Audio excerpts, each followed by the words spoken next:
Beyond Business, Season 2 with your boy Nick Freno.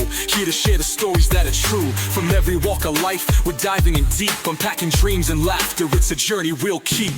Guests from near and far with wisdom to unfold. Life paths and journeys, every tale. Hey, so I'm going to introduce real quick for those of you who didn't read the description or the title or whatever of this episode. This is career prosecutor and former Macon County State's Attorney, and currently retired Jay Scott. Thanks for coming, man. Thanks for having me. I'm out here watching the updated news on the Luigi Maloney or whoever that killed. So when you see stuff like that, do you go in, is it like your brain registers like? Yeah, you think about it. It's like, what would it be like to be a part of it? Yeah. And, you know, you think of all the evidence.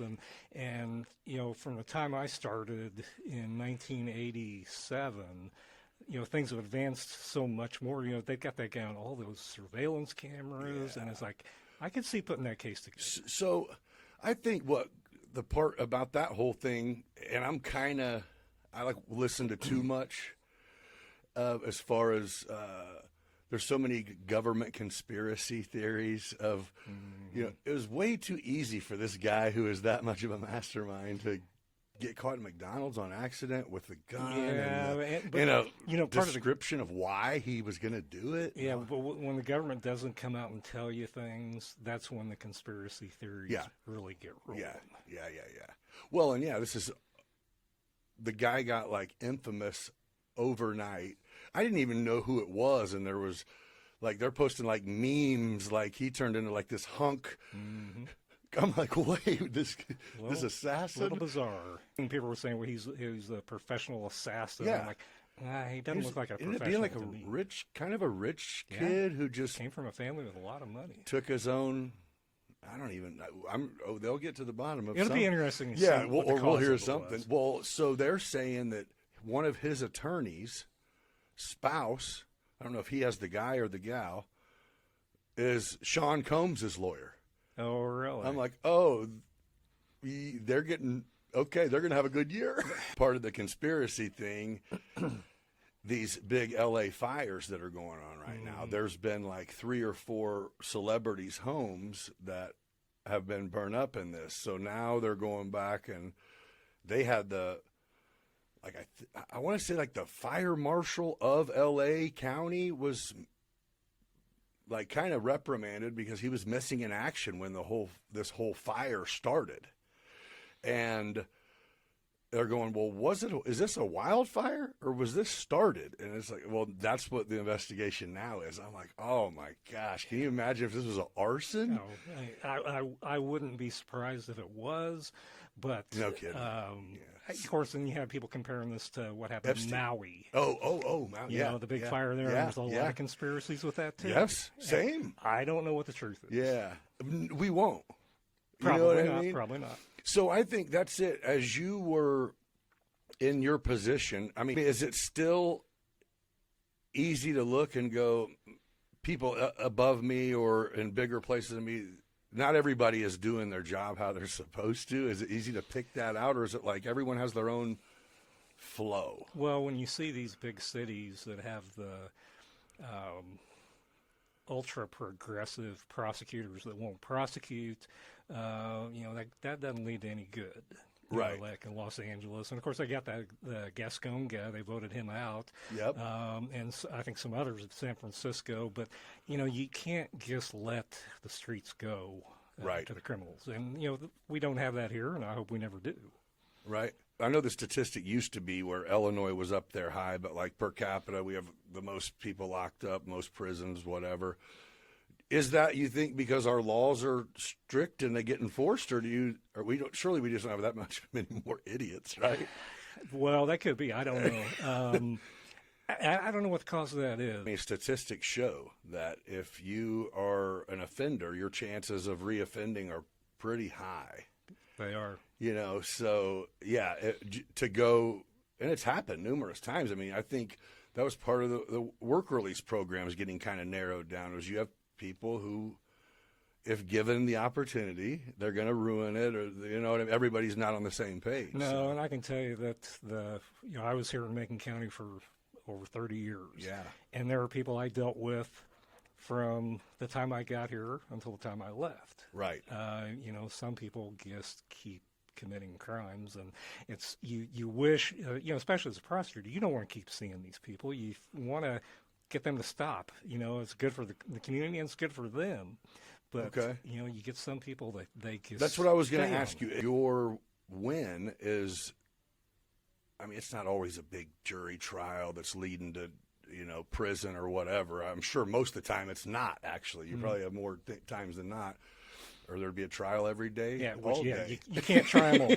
You have to settle some of them. But I think that would be the tough part, is to be in your shoes and going, okay, if I do my job well, you're affecting someone's life in a big way. Now, you guys wouldn't be having that showdown had they not broke the law. That's 100% correct. That's true, and you also have to look at it like if you have a victim of a very serious crime. Yeah. You want to get them justice. For sure. And there's no joy in sending anybody to prison. Right. It just isn't. If you have a murder case and you get really attached to the victim's family, there's satisfaction in getting them justice and making sure this person isn't going to kill somebody again, right? At least for not the foreseeable future. Yeah. But there's no joy in it. Right. Okay. And I just didn't know if it was like when or no. There may be prosecutors that are that way. Yeah. I haven't encountered. Well, in fact, I know there are, but I didn't encounter many of them in my career. You're dealing with people in a serious, violent crime. People on both sides are going through a tough time. Oh yeah. The families on both sides. So you're dealing with people at their worst, and it can be very difficult. It really can. Yeah. Okay, that's interesting perspective, because in my mind you had to just be cold. No, and see, that's what people think that. Have you ever been in a position where someone got found guilty and by the end of the trial you were even like, no, oh shit, maybe he's not guilty? No, I've never had that. Okay, that's possible though, I would think. You get cases though where somebody gets arrested, they get charged, you go through it, and then you realize they didn't do it. Right. But I've never, and the closest and I what, ever do you drop it? Oh, yeah. Oh, okay. Yeah. The closest I ever came to trying somebody who didn't commit the crime, we had a guy that he confessed to attacking a police officer. And the officer had on a body cam. And so a couple of days, I'd never been in court with a guy. I'd never seen him. Right. But I'm prepping the case, and we're looking at the video, and one of the officers there with me, and we're like, that's not him. But he confessed, so yeah, I'm going along. Nothing else needed. I'm going to put my case on, and show the video, and we look at the video, it wasn't him. So you dismiss the case. That's and you're like, what the hell? Yeah. You need someone to crash, bro? That was, and we've had that even on murder cases where we arrested a guy, and then you get to going through it and examine all the evidence, and it's like he didn't do it, and then it's like you have to dismiss the case. Well, yeah, because you're not the one who said go arrest the guy. You're the one who gets the evidence afterwards. Correct. And, a lot of times we did work with the police on investigations. And in fact, that was one of the most enjoyable parts of my job, putting cases together. Right. But yeah, if they went out and arrested somebody, even if we thought the guy did it, you're like, and then when you get to digging through the evidence, like, no, he didn't do it. Yeah. And I've seen that more than once. Yeah. So I don't know what year did DNA start pop? Was that in your career or before? That came up in my career. Oh, okay. Like early 90s, it started popping up, and we all had to learn what it was. And back then, you had to have blood or semen or tissue to get DNA. You had to have large amounts of a bodily substance. And now they can get it from a skin cell. Skin cell. Yes. In cases, you've seen where people were, they got new trials because DNA showed that it wasn't them. So it's helped defendants, and it's helped us a lot too. Oh yeah. But it now is down to such a minute amount that they can get the results from. So basically, if there's a crime scene where clearly there was somebody here, it's like, oh, we're going to send someone in, and they're going to find something. Not always, but a lot of the time. Yeah. It's like what we used to say, that's only on TV, and now it's for real. Yeah.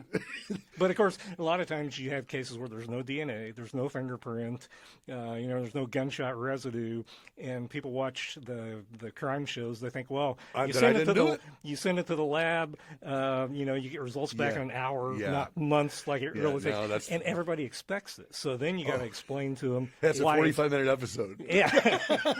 But you got to explain to them why you don't have that. Let the jury know, because they think every case is going to have all that evidence. Well, and not to mention, I can't imagine that, DNA testing can't be, inexpensive.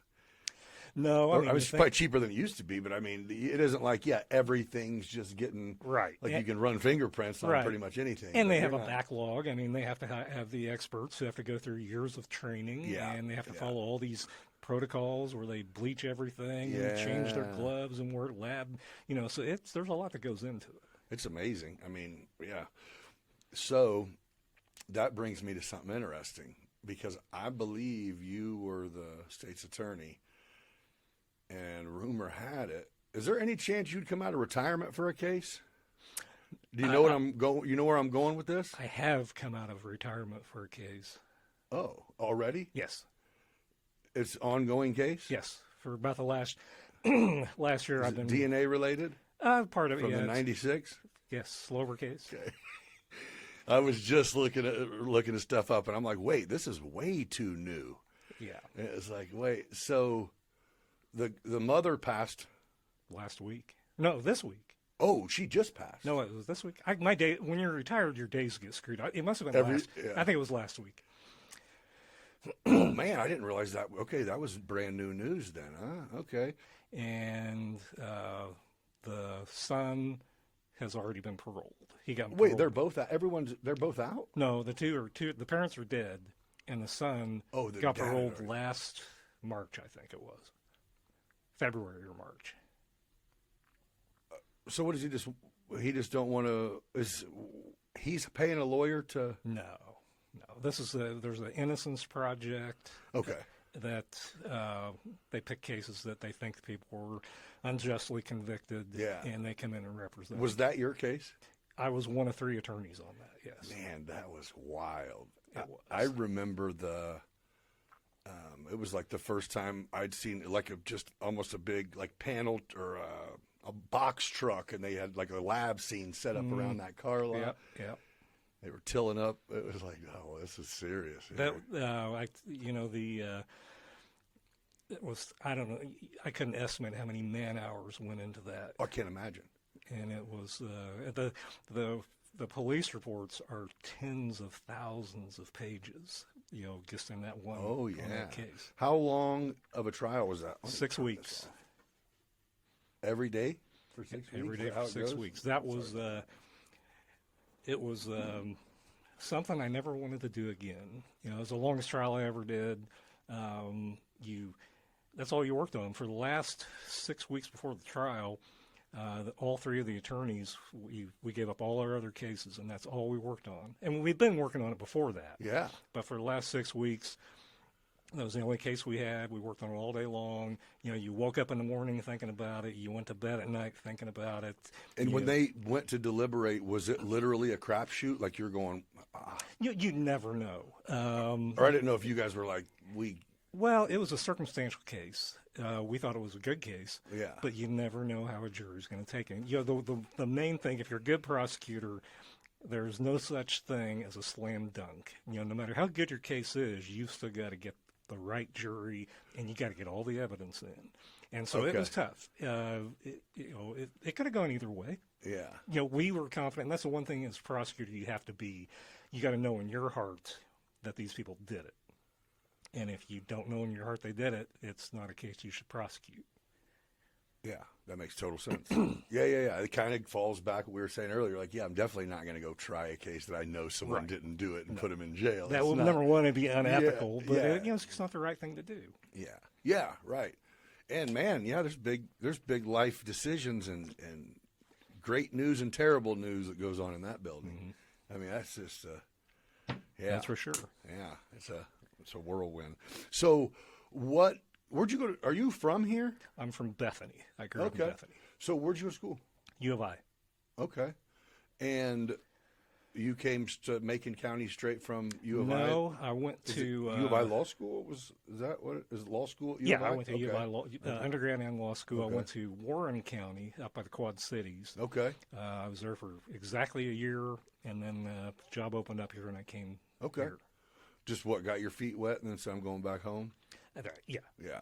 I mean, I wanted to get I was always an incredibly well. I've always been introverted, Right. but I was very shy as a child, and the thought of standing up in front of people and making my living was just like, what? You know, why did I become a lawyer? You know, I was Oh, so petrified. you had to work your way into it. You know, so I just had to like, you know, Force cold turkey, go into it and stand up in front of people, and then I was like, okay, I can do this. Oh yeah, that would be rough. Yeah, I mean, even still, I think I'm even one of them to where if I'm happen to get people's ears and we're talking, then that's fine. But if it's like, all right, here's 100 people, go tell them that. It's like, I was that way. where's my notes? And if I'm sitting talking with somebody I know, you know, It's different. I'll talk, You can chat. talk. Yeah. But It's different. around When other you have a people, platform. I'm always kind of the guy off in the corner that you know doesn't Well, talk too much. especially when like jury time and stuff like that, every move is kind of under a microscope. Exactly. You know what I mean? Like you got to be careful who you even look at, who you just. Exactly. You got to be on. You got to bring your A game to every moment of a trial, and when you got to do that for 6 weeks, Yeah, it's you know, I can tough. tell you after the trial was over and we got the guilty verdict, our boss said, "You guys can have some time off." And so, I mean, I was spent. I was an emotional and a Right. physical Yeah. wreck. Like I don't feel like that was a win. My body hurts. Yeah. My mind hurts. And so I made the mistake. I was married at the time, and I thought my wife said, "I'm going to go pitch a tent out in the woods, and I'm going to camp for a few days, just get off by myself." And so I told the first assistant, Jack Ahola, I said, you know, I'm just going to go off and go camping. He said, "Okay, I'll go too." And I'm like, "That's not what I had in mind." But then, so he goes and tells one of the case agents on the case from the state police. He said, "I'll go too." And then we have a damn one of our camping investigators, trip. so they ended up 4 of us going. But we had we just Right. drank Everyone too, had the same idea. we drank too much, we ate too much, we had a ball. That's good. Let's forget everything for a minute. Oh, that's funny. Yeah, I can imagine that'd be tough. So, how does it work whenever that appeal hits the books? Someone reaches out and goes, "Hey, Slover's coming back." What they did, everybody appeals on a case like that, and their appeals got denied. 25 years? Hasn't it been 25 years? The trial was 22 years ago. Yeah, so man, that's a long time appealing. Well, so they lost their appeal. Then in 2007, they filed what's called a post-conviction petition. And that is, they're claiming that their constitutional rights were violated by something that happened at trial. And they just realized it. Well, then they asked for DNA testing on some of the evidence. And that, I don't know, they sat on it. I don't know why it took so long. Sounds like they let a couple people die. Well, Well, if that was the goal, it's like, yeah. hell, But you let them expire. they got some DNA results, which I'm contesting, but they've filed a new petition. It went from 2014 until last February when they filed another petition, and this one's been pending all that time. And so I'm the only one left who's still got his law license. So that's why I was contacted about it. And so it falls on my lap now. Yeah, see how it goes. It doesn't. So they have DNA evidence? They have DNA evidence. And I can't go into too much. No, for sure. My position is it doesn't mean anything. Right. And it'll all come out someday. Right. But that's what man, that'd be tough. That guy's, well, I mean, he obviously killed his wife, but that'd be tough to be like, "Hey, no, we're definitely not hiring you." You know, have you got arrested? You killed her. What's your name? Oh, hell no. You know, you can't be around here. You wouldn't think. No, I don't think he's going to be around. Oh, this man, location. golly, that's tough there. But it sounded like, okay, so hopefully she doesn't get mad at me saying this, but so my mom was you know, the gals who are guys and gals who go into like the county jail and like do church service.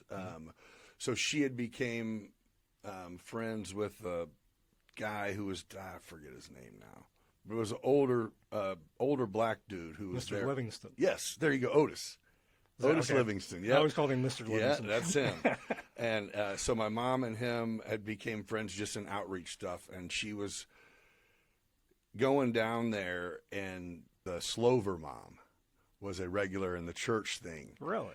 Yeah. To where, she had my mom convinced she didn't do anything wrong, and maybe not even because it wasn't that she talked about the case, but my mom's like, she's just too kind. And I'm like, man, she's saying prayers right. She's trying to trick God and you right now. You know what I mean? Well, you know, it's just like if I didn't think they did it, if I didn't know that they did it, right. I couldn't have slept for the last 22 years. You know. Yeah. Do you live in the same around here now? I live in town. I live out by the airport. So how often do you ever run across people regularly that are like, hey, what? Wait, I know you. I get that. There were several documentaries that were done on the Slover case. And then there was another case that I did with another attorney on Cutler, who drowned his wife in the bathtub. Yep. And so there was all these I went to school with that documentaries guy. floating around out there. And every now and then, in fact, I ran into a guy, our boys were friends, and I saw him at the KC Hall the other night at a retirement party, and he said, hey, I saw you on Forensic Files. But every now and then, I go in, pay for I've my actually went back and watched that one, Cutler one, a couple of times. But I went back it's every now and then, I'll go into like a gas station to pay for my gas or something, and they say, I saw you on TV. Hey, yeah. Well, that's true. I mean, was that like, that was like the major network. They come in and set up, and oh yeah, is that just part of the job, or do they go, "Hey, are you willing to?" They ask you if you'll do it, and you don't get paid anything. Yeah, you have to sign a thing that says, I will not get paid. But some of them they were fun to do. Yeah, and they're cool. Them shows are cool, man. And some of them we had to actually like act. Yeah. Walk down the hallway and act like we were going through their police reports. Right. Oh yeah, obviously. I binge watched those too, man. That's how I ran across it. It was the first time. I'm like right when it started, and I think they even said it because it was Mountain. Was it Mount Zion, or she was a Mount Zion teacher? No, they lived in Mount Zion. They lived out there Elwyn Blacktop off the. I can't think of the name of the addition. It's off of Harryland. Oh yeah. And it's kind of in a no man's zone between Decatur. It's a Mount Zion, or maybe a Decatur address, but it's Mount Zion Police Department. Mount Zion, But yeah, that's so yeah, that was it. Is whatever it was, they said the name of the town. And I'm like, wait, what? Holy shit! Yeah, I sounded like he did a terrible job.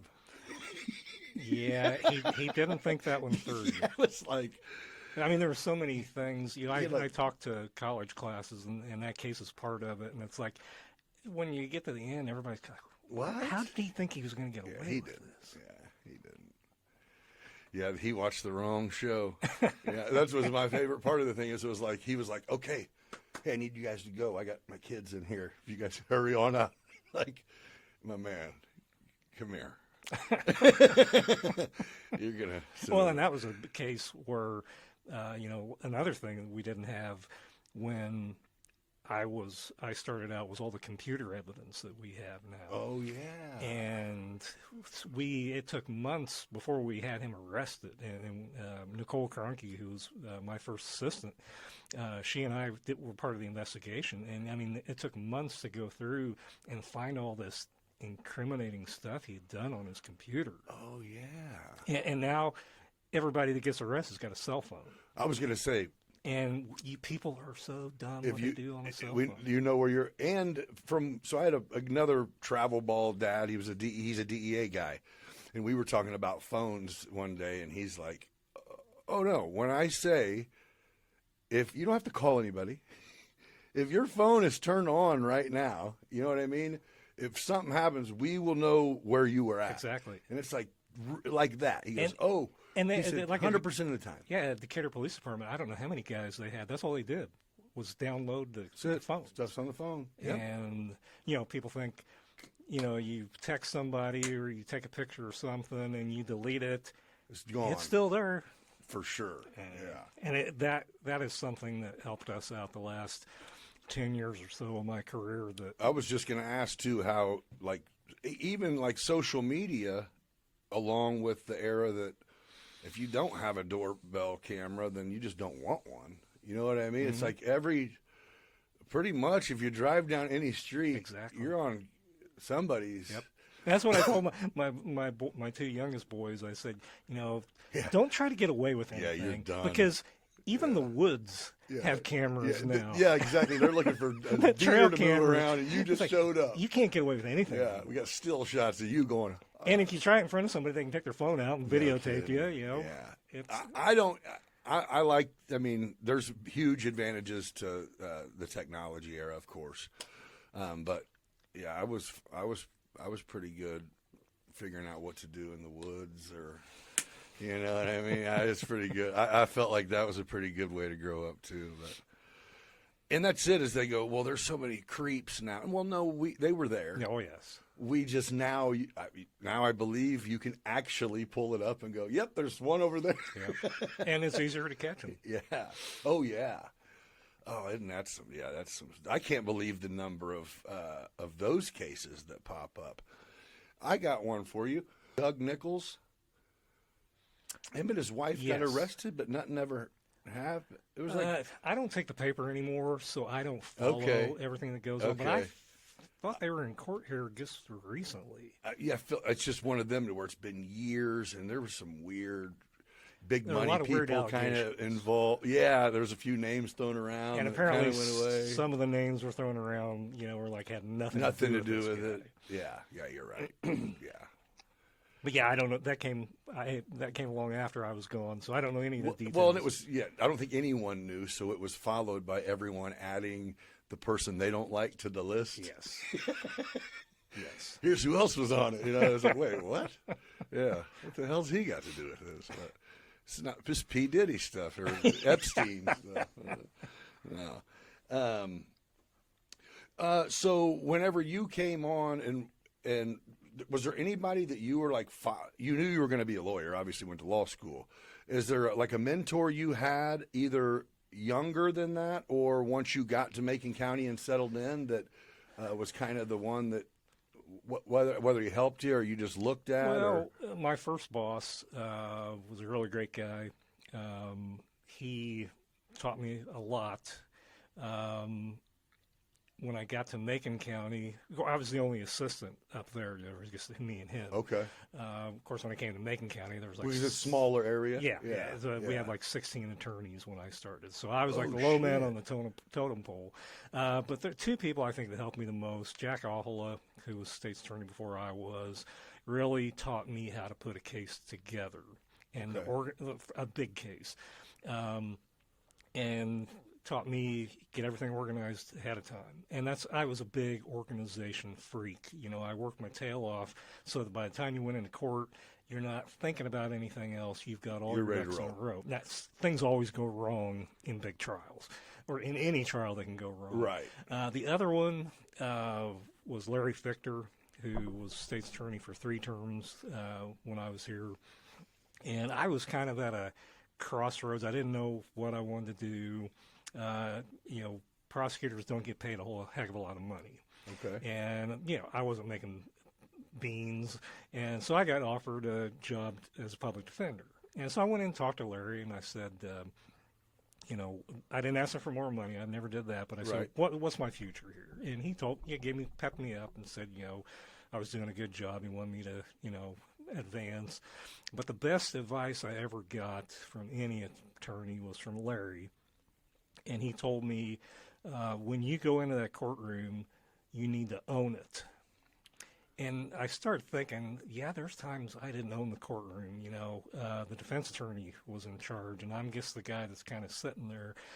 And he said, it's not the defense attorney's case, it's not the judge's case, it's your case. It is usually the state versus, right? And exactly, and it was kind of a turning point in my career that I got to do this different, and I did, and I I had more success, I think, after that than before. And Probably doesn't take long for it to kind of become aware to who you're going in there with. Like, welcome to my show. Yeah. You know what I mean? And I got to thinking, I specifically remember a trial I did with an attorney from Champaign, and I was like, yeah, I guess he was the boss. I wasn't. Right. And it's like, I got to be the boss. Okay. Oh, you could even reference it. You're like, I know what you're talking about here. No, that's cool. All cops wear body cams all the time now? I think pretty much, yeah. They passed a law mandating it, and I don't know when the effective date, but that's another thing. A lot of police, I can remember when they mandated that if you were interviewing somebody on a murder case, it had, like at headquarters, it had to be videotaped. Yeah. And a lot of the old-time guys were like, well, we don't want our secrets getting out, how we conduct interrogations. And I thought, no, I don't see that. But it was one of the best things ever, because I used to have trials. You did a murder case and the guy confessed to the detective, and the guy comes in, of course, I didn't say that. He made it up.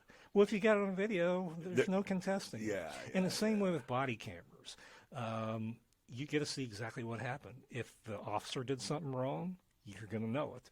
And if the defendant claims the officer did something wrong, but he didn't, you know it.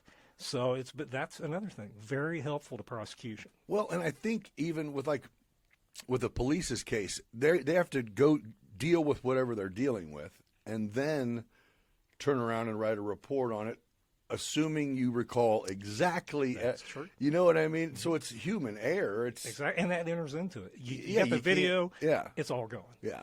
Yeah. Well, I'm sure there's cases that get it just because, the police officer made something wrong in his report, and it's like, hey, man, I guess part of your gig. Yep. But, yeah. So that's what the former police officer that was in here, he's like, I was one of the first to wear the body cams and one of the first to get in trouble for conduct on the body cam. Like, hey, you wear it. You didn't know? Come on. I was like, oh, I don't know. Yeah, well, and that's the other thing. If you know everything you do is videoed, you're going to toe the line. Damn right. You're not going to do anything inappropriate. Yeah. I don't know if the George Floyd thing was just a reason, but after that, when it became literally stand there by officers like this with your phone, and they go, what do you need? It's like, nothing. I'm allowed to be. Come on. I don't know. That's just, you had some that handled it like a champ, but other times it's like, what do you do? Like, you're that's poking the bear, man. Yeah. I don't disagree. Yeah. So that's what was interesting when the police officer came here. I was like, well, was it what you thought? You came from being a military policeman to come here. I was like, what was it? What you thought it would be? And he's like, no way. He goes, I thought people respected the police, and we helped, and he goes, oh, there wasn't that at all. We were the enemy to everyone who even called us most of the time. And it was like, because that's what I said. That I had referenced the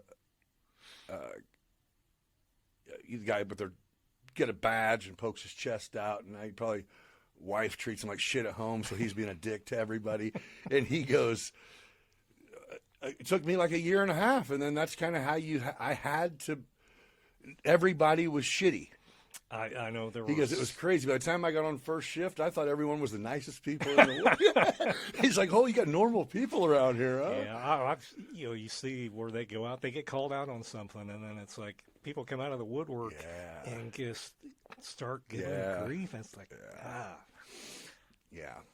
Well, I wouldn't want that job. Oh, no way. Well, and I think that's the problem. They're having a hard time filling that job, and I guess the understanding I'm having is it's kind of just like anything. You kind of lower the qualifications, lower the age, do whatever you have to do to be able to fill the role. And I mean, obviously bodies do actually matter, but man, I don't know. I think my opinion has been for a while, what they expect out of police officers. Well, you have to, enforce the law, but you also have to be able to deal with. You have to be a psychologist and a therapist, without training. It would. It's like, of course you're here to enforce the law, but we can't really teach you how to deal with who we don't know who you're having to deal with. And they did start a lot, which I thought was pretty good, and I think was necessary with the shortages they have, teaching them how to de-escalate. Right. And I think that's pretty important. Yeah. It doesn't work every time, but No. if you can get somebody down Chill off the out. ledge, where you're not having to fight with them, Right. everybody's better off. Right. Right. Yeah, that case. They got the guy here in our county jail, that Sangamon County dude who. A deputy. Yeah, and it's like. That was outrageous. That was outrageous. And not to mention, again, not that it would have made it right or wrong, but you knew you and your partner were videoing the whole thing. Like, what in your mind? How could you ever thought that'd be justified? Anything that you, like, why were you even in there? Really? I mean, Why'd you even go off the porch? You could have got out, Yeah, in my opinion. Yeah. Oh, yeah, that's a bad deal. I mean, I think the bad part is, it was a huge decision because someone's life is gone. But it's like, man, that moment, dude, that whatever you thought authority you gave yourself for a second, you're done now. I mean, that bad decision just ruined Yeah. And I see when they throw his picture up now, and like, I don't know if he had to, like, I think he just has like a white T-shirt on in the picture, but it's like, man, he looked kind of like a dickhead in the video. You know what I mean? He pops up now. It's like, oh, this is a young dude, man. Is he? Oh yeah. You know what I mean? Where it's like, oh shit, he's got a rough road because he's he done, made dude. A big mistake. Big, yeah. You can't. Well, that's what I asked one of the COs. I had a correctional officer come in, and I said, "Did they ask you if you're racist?" And he's like, "Oh, all the time." And I go, Who do you think I'm talking about?" He's like, "The inmates." I go, No. I'm saying, as part of your job, when you're in an interview, did they ever say, "Hey, do you have a problem with any?" And he goes, "No. I mean, no." And I go, "Okay, I just wondered because, I mean." Not that That's a anyone good would question. say yeah, but, did they say, circle the picture of the person you like the least, like that? You know what I mean? It's like, who knows? You might have people that, there's a lot of authority-struck people that they love that shit to be in charge. I would agree. You know what I mean? But then again, we need people in charge. Somebody's got to do it. I got educated on the Safe Neighborhood Act. Was that since you've been retired? It was passed, but it didn't go into effect. It was passed before, but didn't go into effect until I was retired. What in the hell is the idea behind? Well, the idea is, and I'd be the first one to agree, that it's unfair that somebody with money can post bond on a crime that somebody who doesn't have money stays in the county jail. But this ain't the way to fix that. It doesn't make.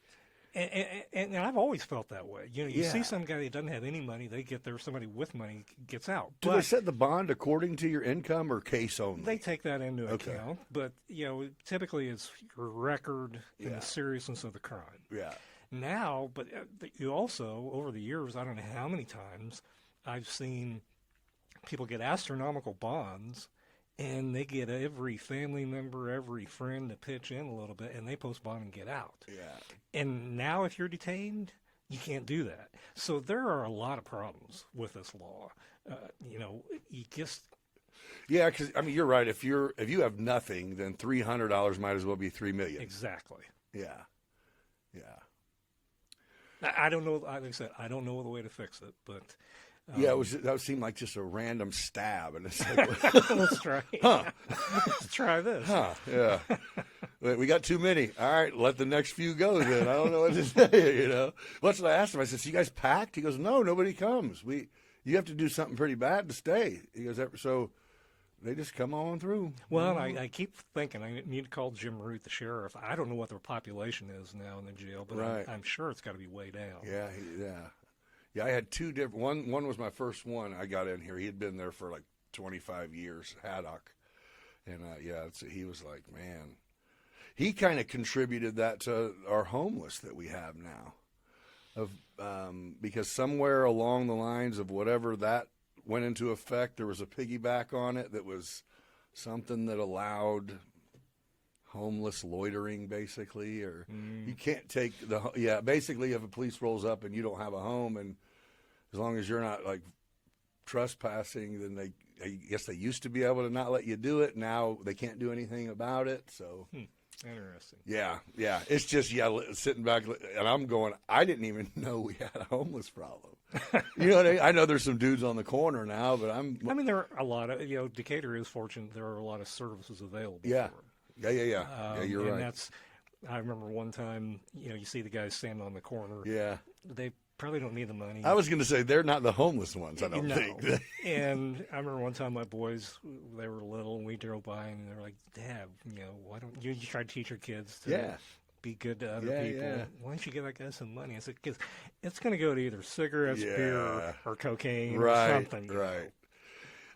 I'm not like the pan. Like I can't stand it. I mean, it like irks me just because. I mean, not that now and then I've seen someone and it just hit me, and I've been in Chicago and seen the guy with one leg, and I'm like, he's not faking this. Yeah.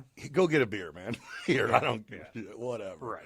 But you say, I mean, when I was in office, we would have Tom Schneider was sheriff, and he was real good. He'd see these people panhandling, and he'd go up and just start talking to them. And you get to find out they're not homeless. They don't need bus fare. They're just out there making money. That's it. That was it. And so then we prosecuted. Like the one guy stood out and said, "Homeless vet." I remember that was in the news. And we that. prosecuted him. He had POW flags out by his. Yeah, we prosecuted him for theft by deception because the people probably wouldn't give him the money if they didn't think he was a homeless vet. Yeah. And found out he was never a vet, and he wasn't homeless. Found a pair of camouflage pants and went out there and in a Cadillac. Well, that's it. You see them; they'd be dropped off. Yeah, $50,000 pickup. Right, trucks, go fill their trunk up with the shit they got all day. It's like, oh man, come on. There's someone that sits outside the Dollar General over there where a Kroger got tore down. And, Fairview Plaza there. Mm-hmm. When I went in, I seen her sitting there begging people. So when I was walking out, I'd grab myself a water, and I grabbed two. So I knew it, when I came out, she's like, "Hey, baby," and I turned around and said, "Here you go."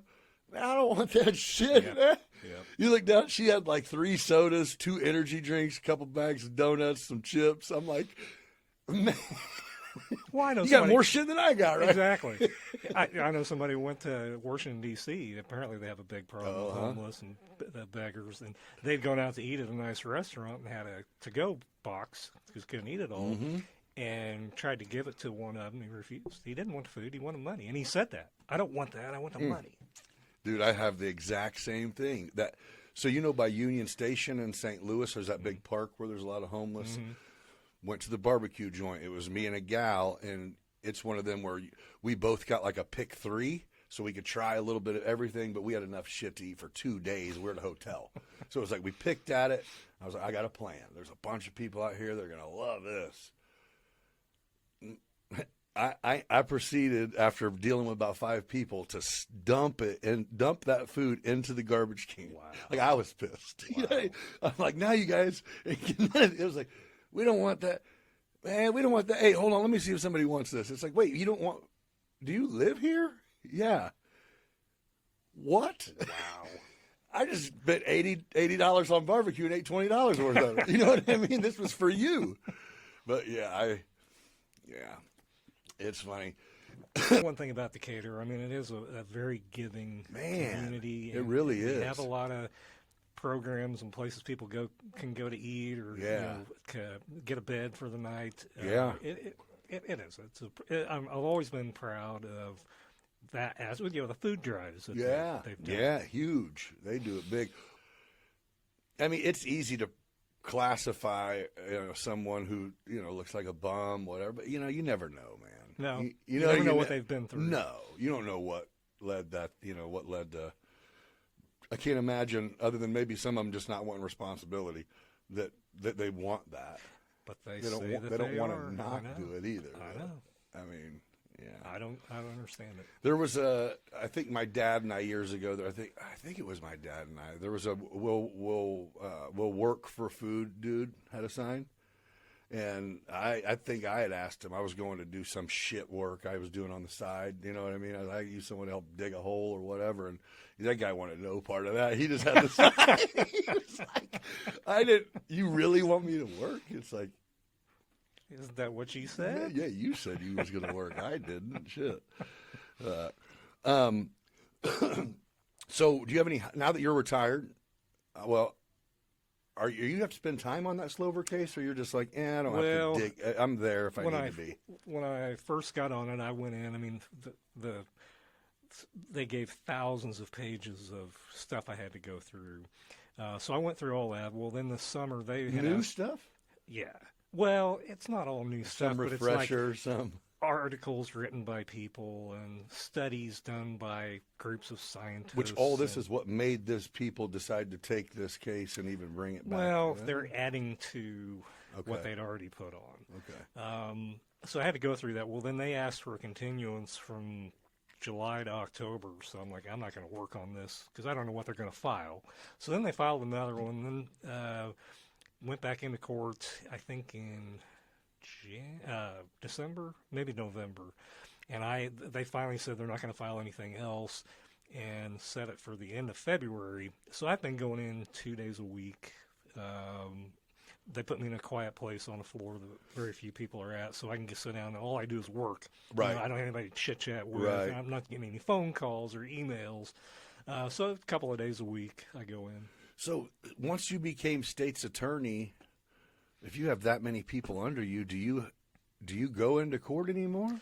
Or is it I delegate who goes to court? Well, the bad part when you're elected is you can't try a bunch of cases because you got to deal with all the administrative stuff.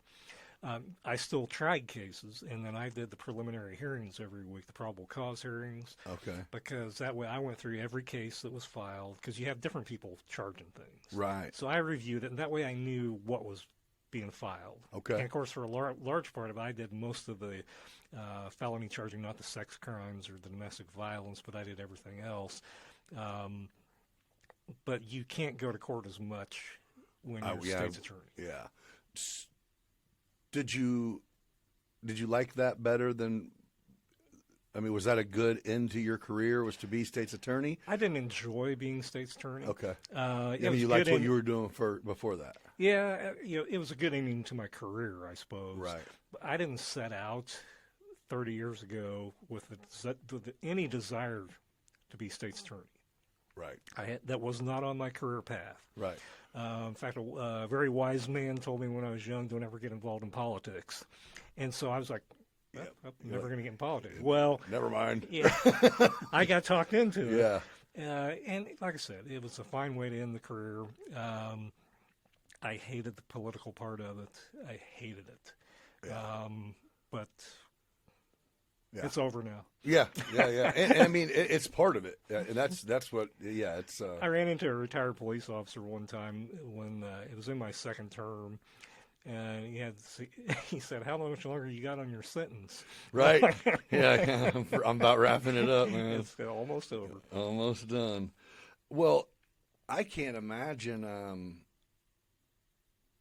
So what do you do now? What do you kill? Because you worked for 35 years all day, every day. And I did. Probably took it home because you can't shut your brain off. No, and I, gave up a lot of vacation time I could have used, and but I've put off. And I've still got two boys at home, but when they were little, one time we had 6 kids in the house. Oh, and our house was the house that everybody in the neighborhood's kids came to. So everybody's playing, they're banging their toy guns against the walls and everything. And I remember my second son said, why don't you fix this place up? I said, I'm not going to do it while you guys are still little. Tearing it up. Yeah, you're going to tear it up again. So I've run out of exces now. Oh, yeah. You're so got to get new furniture, got to fix the hole in the wall. That's what I've been doing. Fixing the holes in the walls, painting, working on bathrooms, putting in, So I do that. But, How old are your boys? I got 4 kids. Okay. My oldest is going to be 32. Okay. My daughter's, I'm trying to think, 28. I got a 19-year-old and a 16-year-old. Oh, okay, okay. Oh yeah. Well, you're getting there. Yeah, but They're old enough now to learn drywall if they've messed your shit up again. Yeah, good You luck can with YouTube that. Right. Yeah, I'll tell you what. No, that's cool. I'll tell you, that is what's neat now that my son, he's 14. It's like he's hit that age to where, to me, he's like, his mom, it probably drives her nuts because she's like, he's growing up, but oh, I absolutely love it. Like, he's my buddy now. Like, we watch the same sports. We're fans of the same thing. When I hang out with him, he doesn't really know about work, so I don't have to talk about work. So, yeah, it turned out. Well, I never wanted my kids to grow up. I loved having them little. Yeah. And it's, now they got that independence. Yeah. And they still like to do stuff with Dad, which I'm okay, glad. well then good. Yeah, we don't watch TV together. They go off and do their own thing. Yeah. But we still go on vacation together and good. do other things. So it's. You'll be not cool at some point, and then they'll be back, and you'll be cool again. It's that circle. I think might I've already stick it? gone through the not cool phase you were already with there? 3 of them. Okay. And I got to get through it with a 4th. The 16-year-old? Yeah. Obviously, yeah. You're not there yet. But like I say, Take the keys once, and you're not cool anymore. But he came up with the idea last June, I think it was. He wanted to go hiking. So he and I went up to the Upper Peninsula, which I'd never been there before. I've heard. I haven't been either. Oh, it's beautiful. Beautiful. I will go back. And went hiking. And we just went hiking. We had a wonderful time. So when you say hiking, you mean like overnight, like backpack, or you just mean you guys just went hiking? Day hikes, like long day hikes. Okay. And saw some beautiful. I mean, if you ever get to go there and you go up, they've got trails, and you're on this bluff, and it's straight off. And there's Lake Superior and all these beautiful rock formations. The water's crystal clear. Where we were, very few people. I mean, we picked a place to go and they hike. don't build on the bank around there, so it was beautiful. Oh, I Loved bet. it. Yeah, I've heard a lot of. Now they got these flies though, in certain time of the year, stable flies, I think they call them. They just cover you. Them biggins? Yeah, and off. There's nothing that will. They repel love it, them. huh? And they they love start. off. And the bites don't kill you, but it's annoying. It's enough. But it was great. I would do that again. Waterfalls. It's beautiful. So. You can't use Slover.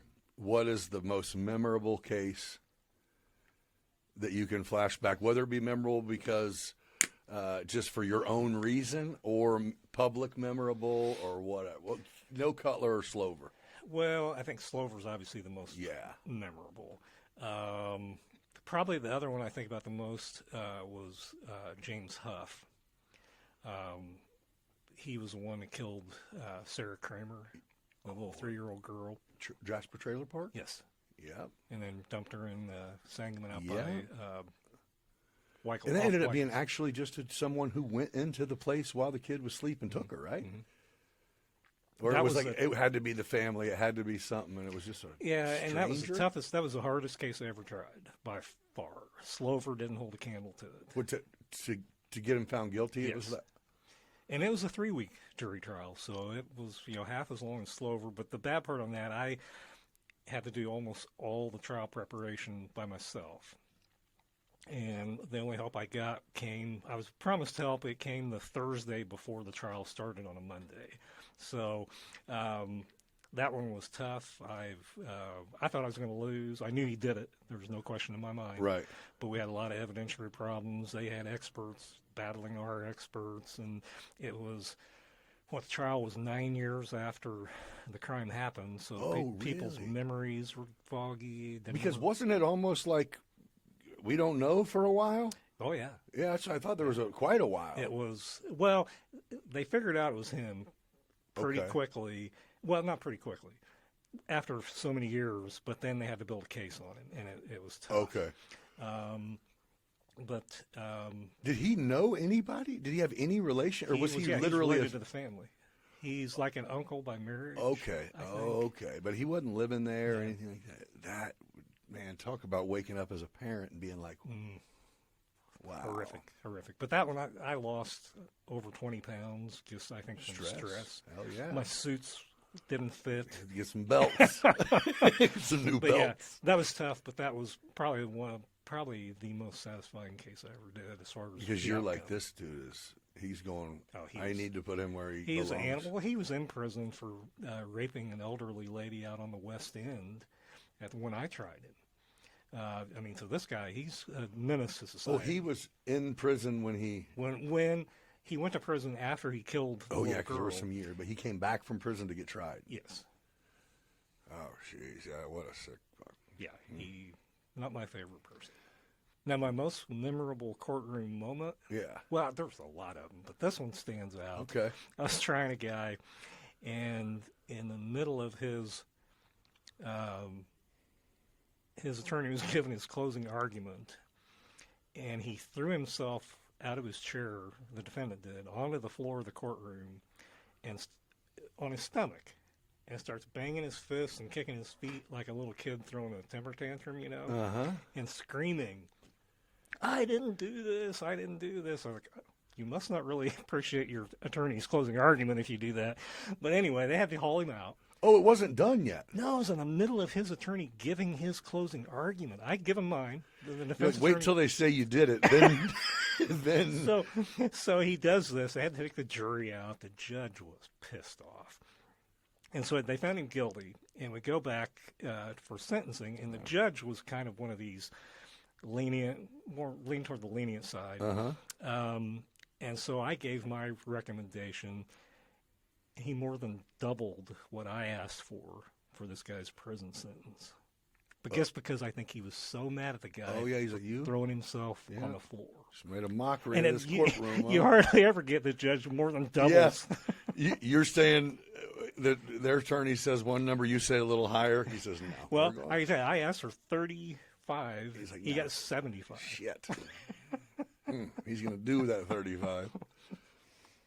Yeah, man. Is there any more day-for-day good time? Yeah. Oh, that's still a thing. Yeah, almost all of them are day for day good time. Did that go away for a while? I thought everything was 85%. No, there's only certain of your high, like aggravated discharge of a firearm. Oh, attempt. certain cases. Certain cases are 85%. Okay. And first-degree murder and terrorism are 100%.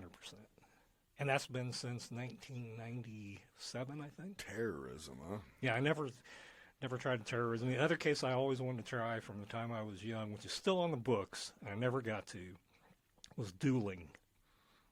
It's still a crime in the state of Illinois. Like duel? I never got to do that. Yeah. There's been some dueling. Yeah, there has. I'm sure. I probably could have somehow. Yeah, you could have finagled it. one of Like, those. well, how many steps did you take? And you? You both took 10. You guys were definitely dueling.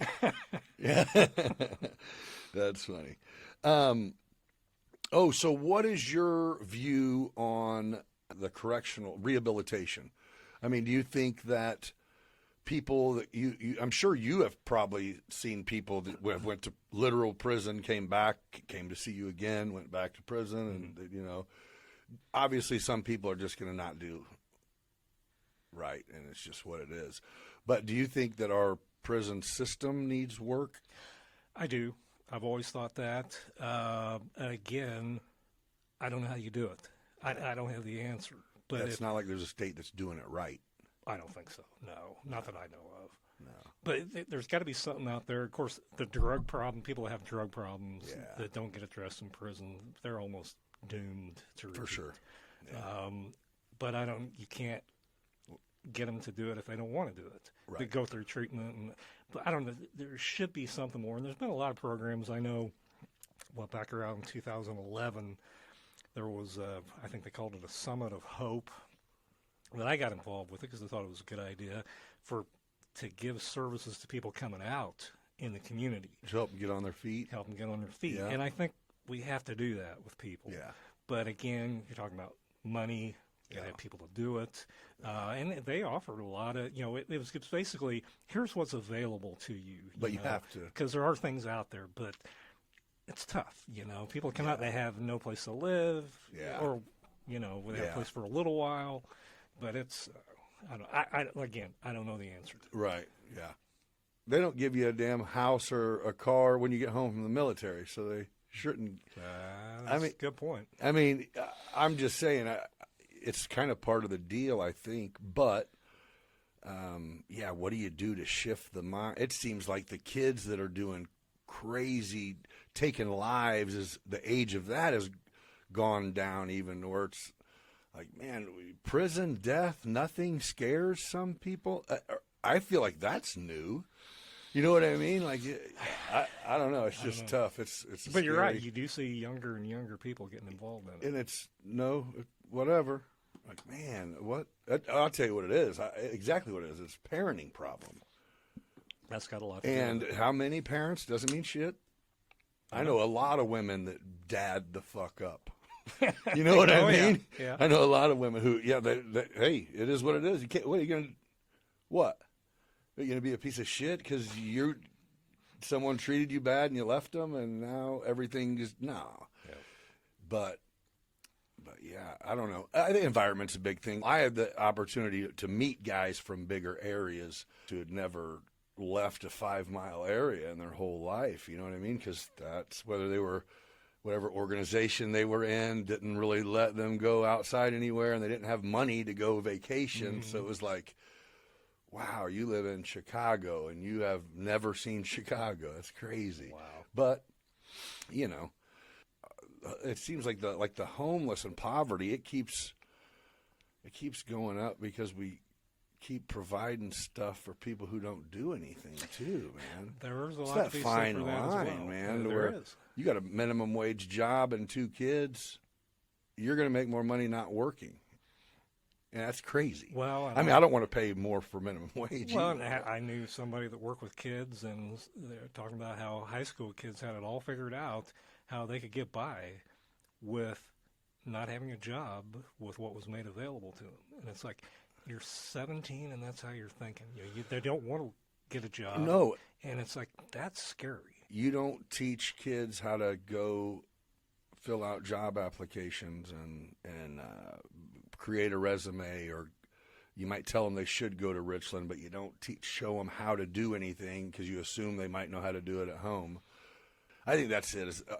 The whole education system has been handcuffed to where, we're not teaching them the right things. We're teaching them how to take advantage of programs. It's like we should be teaching them how to not have to be in that situation at all. I think, when I was in high school, I don't even remember what the class, but we touched on a few things like how loans work. Sure.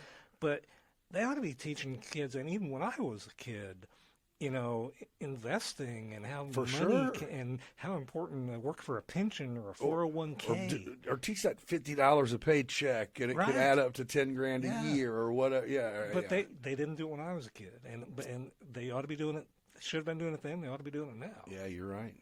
Well, I think that's it, and you saw it at law school, and I think everywhere, unless you're a surgeon, I think you see it in every profession, is you can go to school and get the education for whatever you're going to do. No school gives you the know-how. Mm-mm. Oh, no. Here, you wanted to do this, you earned it, go do it. Yep. It's like, oh, shit. Yep. I mean, when I got out of law school, I had no idea.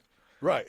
And it's like, now is when the learning begins. Yeah. No kidding. I got the education, now I got to learn. Yeah, they make you take all these classes that they just want to make sure you know how to learn. Yeah. But law school was incredibly boring, I thought. And then you got to jump through that hoop of taking this stupid 2-day bar exam. Was that the hardest test in the world? For me, it was, yeah. I mean, the most studying went into it. Okay. You're lucky he said that, Fallon, or I was going to. If you'd have been like, that thing was a breeze. No, it was not pleasant. Not pleasant at all. I can't imagine. But again, I'll tell you a funny story about it. Let's say you wore a diaper too. No. That, I had never heard of that. Okay, back then, we didn't have computers, of course. So some people would bring in electric typewriters. They bring in. Yeah. I didn't want to do that. I wrote mine by hand. Yeah. And I had gone home one weekend to play with my slow-pitch softball team. And between games, we got to one guy's house, and we're having a few beers. And one of my buddies is a carpenter, or was at that time. And he said, hey, put your hand out there on the table, and I'll hit between your fingers with a hammer. And I knew he was good with a hammer, but it's like, I never expected it. And he slammed that thing down on my first shot. finger, first shot. I jumped up and was jumping around and hollering and well, of course, my finger swells up. Oh, and you had to write. I had to write, and this was like 2 weeks before the exam, and I got this finger that hurts like hell. Oh yeah. Oh, there's I nothing. mean, I was hurts. drilling Heart holes. beating. Yeah. I drilled holes in it to get the Fingernails. blood cut, out. Yeah. So I'm wondering we're still friends. but That's we funny, are. though. Yeah, you're like, yeah. Yeah, well, yeah, you won't forget that test. No. That's funny. Yeah. So, will you stick around when the kids get grown? Are you like Decatur's home forever? Or are you like, no, I'm getting these kids up and then I'm going to go explore well, life? I got one boy in Champaign. My daughter was in Evanston. She used to live in California, so I was glad to have her back. Is your boy in Champaign at school? No. Oh, okay. I didn't know if works he over there. followed. That's my okay. oldest one. Okay. Oh. And then my daughter's in Evanston. I've told my 19-year-old, you can stay here as long as you want. You know, I enjoy having him there. Save some money up. Damn right. And, he's got a good job. And he's saving money. But I was like, I don't care if you stay here until you're 30 and have enough money in the bank to buy a house outright. Take you advantage, can stay here. dude. And, I cook for him. Yeah. He cleans his area of the house and all that. And I enjoy it. My other son, he wants to go to college. He hadn't decided my youngest, hadn't decided what he wants to do or where he wants to go. But my kids are here. Oh, yeah. And so I'm probably not going to move away. That's actually probably kind of cool to have the boys, at home and just, yeah, that's cool. But, we... Are you married now? No. Okay. Yeah. But I always thought I'd live in some place really scenic, the mountains, and I can still go visit them. Yeah. And like I said, the boys, my two youngest and my daughter once, usually go out to Wyoming on vacation every year. We didn't go this year, but and we used to go to Florida. Yeah. But we've gone so many years with no vacations at all. Now I'm trying to make it up to them, but. So do they get it? Do they? And either one of them want to follow your career path at all, or was it like? No. My youngest, at one point, he was toying with the idea of going to law school. I wasn't going to talk him out of it, but I don't want my kids to be lawyers. I think they can be happier doing something else. Okay. I don't know. Why? Oh, because you're like, that just consumes you, right? I mean, it can. I mean, depending on what kind of job you've got, how much you want to get out of it. You can breeze through it if you don't care. Yeah. Yeah. But I don't know. The law, I don't know. It changes constantly, right? And so you're constantly updating. And I think you could find something else where you could be a lot less stressed. Yeah. And, running a private law practice can be extremely, if you're in private practice, that can be a real headache too. Oh, I could imagine. I mean, you got to have money coming in the door. I was going to say that you don't have to go find clients. They come to you. Exactly. And, I always knew I was going to have a paycheck as long as I kept my job. Anytime you wanted to leave and go be private, you could have? Could have, yep. So did you know you wanted to be a prosecutor from day one, or you were just like, no, I just want to be an attorney, and this is where I'm going to start? I thought you go to school, be an attorney, you make all kinds of money. Yeah. And I got out. Get a house in Miami and one in California. And some guys do. Yeah. But they're pretty few and far between. Yeah. Matter of fact, the husband and wife are on the Diddy Kate. No. But, I got out. I didn't know what I wanted to do, and I took that job, to get some experience, to get some courtroom experience, and realized I was okay at it. So when you sat down, when you considered going and taking a public defender's job, at that point, if you would have got let go, you would have kind of had your feelers out. Yeah. Okay. I mean, I had a spot to go. Okay. But like I said, I decided it was kind of the unknown. Right. And at least I had something solid doing what I was doing. And again, I enjoyed it.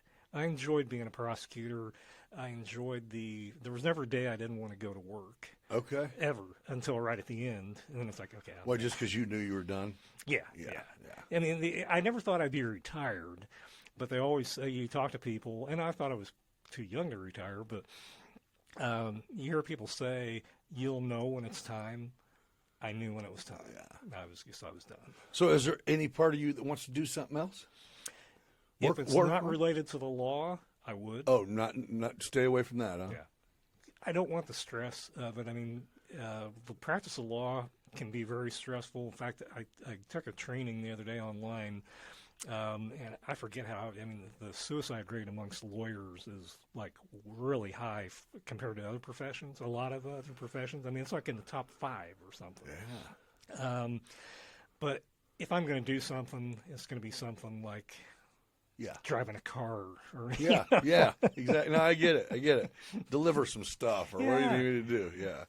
No, I can appreciate that. Well, yeah, and you did it till it was done.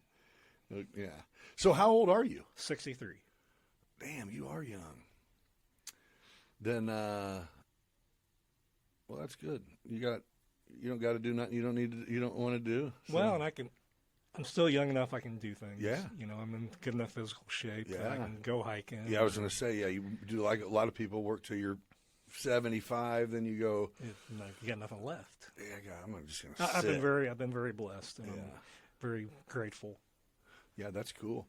But it's also, that's what happens when you don't dick off your 20s and you go straight to work. You go to school and go to work is you get to be 60 with the option of retiring. Yep. You know, Yep. I even got a couple friends of mine that are talking about, 8 years I'm retiring. And I'm like, retire? And you're going to be like 55. The guy worked here for 32 years. I'm like, oh, shit. Well, I felt kind of bad about retiring at the age that I did, but I had my 45th high school reunion this last August. And I go, and, you know, I haven't kept track with all. I came from a very small class. There were like 36 of us, and I think, I don't know, maybe about 20 came. And everybody says, well, I retired 8 years ago. And I'm like, wow, hell, I should have. Oh, man, you felt like you're not, you were like, I was going to act like I worked still and not be a dickhead right now. But wait, we're all retired? And all these guys. Yeah, they're all everyone figured it last out. Year. Yeah, that's interesting. Well, that's cool, though. I mean, did it done enough to enjoy a little bit of life. It's all unpredictable, so it's good to do it. That's why it's, well, especially your boys at the age and your kids, no matter what. This is, I'm sure, even the quality of time you spend with them without having shit in the back of your brain at all times that you can't turn off. No. I mean, if you can, then that's awesome. And I know one time my 2 oldest were little, and we took a trip, and I had this huge trial coming up. And, of course, this was before we had cell phones. And so I'd have to stop at a gas station You were and call pumping the quarters office, in. or when we get to a motel room at night. And I know it affected me, and it had to have affected my kids. Oh, yeah. As You far were as, because I was probably not my detached normal like dad crazy. self. Yeah. So, do you remember me? Have you sat down or talked to anybody like that was in a situation like you and I were in? Or do you run across any? Oh, yeah. Because, like, the reaction from my family whenever I was like, guess who's coming in? It was like, oh, why would you do that? And I'm like, you don't think that I think he did anything to me, do you? You know what I mean? Because I don't. I mean, then I did because you were the only one who could save me. I'm sure. You know? Well, and I do. I mean, when you are a prosecutor, you make a lot of enemies. Yeah. And you make a lot of friends. Sure. I can tell you this, that I always felt like everybody, no matter what, every defendant, no matter what position they were in, was entitled to a certain level of respect. Yeah. Everybody is. So I never made anything personal. And it Right. never was anything personal. I Right. knew guys that prosecutors that made it kind of a personal thing. Right. I had a guy that I prosecuted on my campaign committee. Yeah. I've had guys help me with my campaigns, and tremendously. The guys that I prosecuted and sent to prison.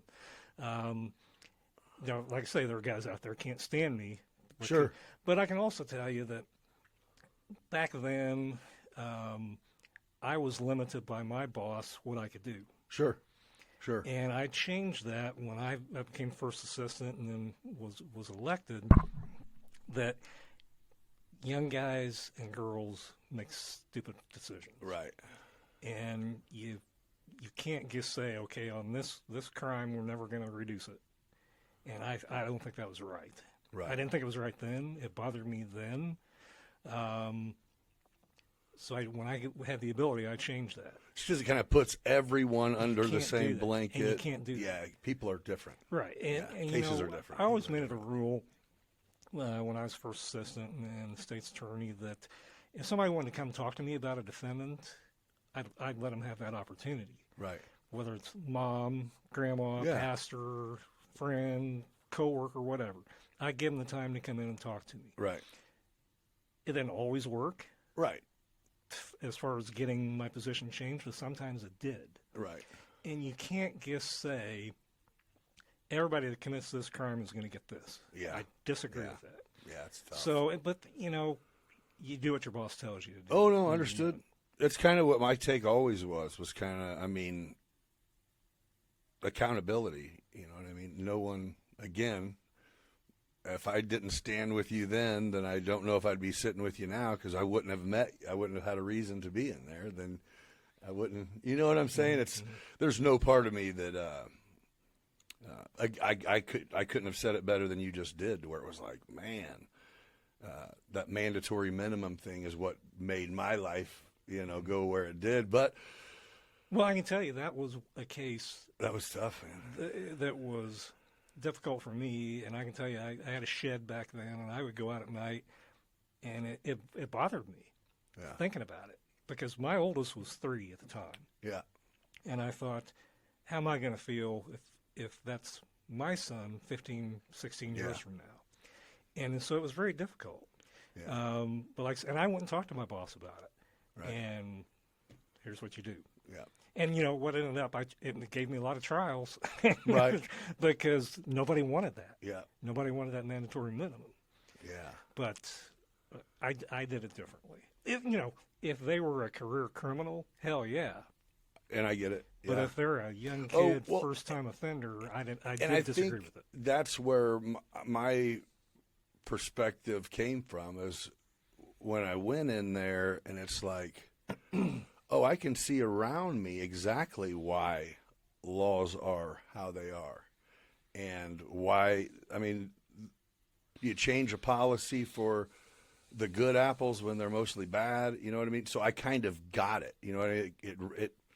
It did. It just registered. It was like, okay, this is not me, no matter how long. This isn't, you know what I mean? That was just it. That was kind of just it. So, yeah, I never had that chip. I made bad moves, man, as a kid. You know, everybody does.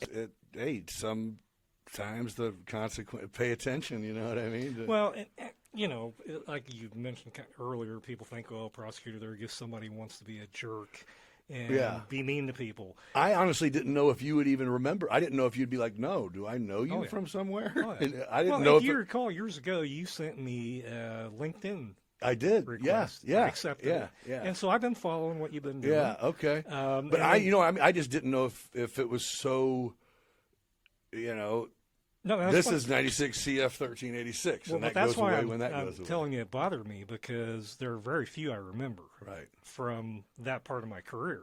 Yeah. I remember a few of them. Sure. But their name, no. Right. Or they might say, oh, yeah. But, when there was. Well, no, I appreciate that, and I do like to just kind of look at everyone as, we're all just in the same. We could all sit and have a beer, and everybody can be cool with everybody if everybody would. That's the way I'd like it to be. I mean, not that everybody needs a beer, but I didn't think I expect you to come in here like, shitty or anything. But I'm impressed. I'll sit down and talk to anybody. Yeah.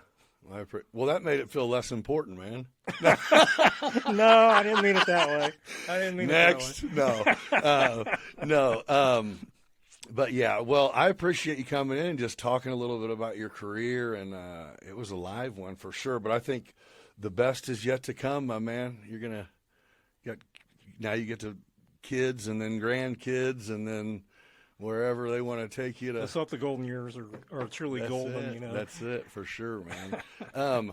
Well, no, and when it's all said and done, no matter who was in your shoes, the same was going to happen to me. I think that's what. So it's not I think more than anything, it's awesome that we're sitting down talking now. Well, like I said, I'll tell you another funny one. A guy I sent away for an extended period of time. When I ran for state's attorney in 2012, the first time, people were writing letters to the editor. So, and I still took the paper back then. And so I'd open it up to see if They somebody wrote. posted a letter to the editor? A guy, he was actually in prison.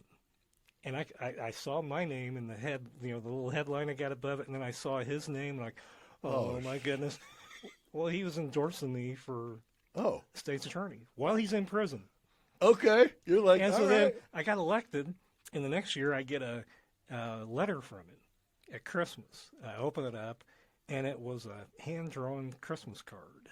Yep. And he's talking, and he said he didn't hold anything against me and knew I was just doing my job. And he apologized to me because he had pulled a couple of stunts right before the trial. Right. And accused me of doing things, so he apologized to me. Yeah. So I wrote him back. And so then we kind of became pen pals. Okay, well, that's cool. But then he served his time. Yeah. And he got out, called me on the phone. We had a nice conversation. He got accepted to a prestigious college in engineering. Really? And I'm like, and I told him when I wrote him back first time, I hope you all, wish you all the best and everything, because I do. I mean, Yeah. we prosecutors aren't trying to run Create criminals. No, we're trying to. We like to see the success stories. Right. And so he owed a whole bunch of money, and so I told one of the assistants, said, "Hey, work with this guy, so he doesn't have to pay everything he makes Yeah. for the rest of his life. Yeah, Knock it down. And do something. so, but I think if you always wish when you're a prosecutor, more people would see that as your role. It's just you're trying to do something good. You want people to succeed. Now, if you get some horrible rapist, axe murderer, you want to put them away for the rest of their life. Yeah. Well, you kicked ass. You ended your career being on top. That means you did your job when you were working your way up damn good. I guess. Yeah. I like Rocky Marciano. That's it, right? Well, hey, I appreciate you coming in and sitting down with me. It was unexpected. I didn't really know exactly how it would go, but I thought it went great, and I love chatting with you, man. Same here. Thanks for having me. Yeah, for sure. All right, everybody. Well, we'll catch you on the next one. This has been Jay Scott, man, and I'm Nick, and we'll see you soon. Goal, so kick back, relax, let's have some fun with laughs and insights. We're just getting begun. Beyond business where the stories flow. Life's a crazy ride, come on, let's go. From the ups and the downs, we'll laugh and we'll learn. With host Nick Freno, it's your turn to discern. Beyond business, take a seat, take a chance. Let's explore the past, come join the dance. Beyond business where the stories flow. Life's a crazy ride, come on, let's go. From the ups and the downs, we'll laugh and we'll learn. With host Nick Freno, it's your turn to discern. Beyond business, take a seat, take a chance. Let's explore the past, come join the dance. Hey.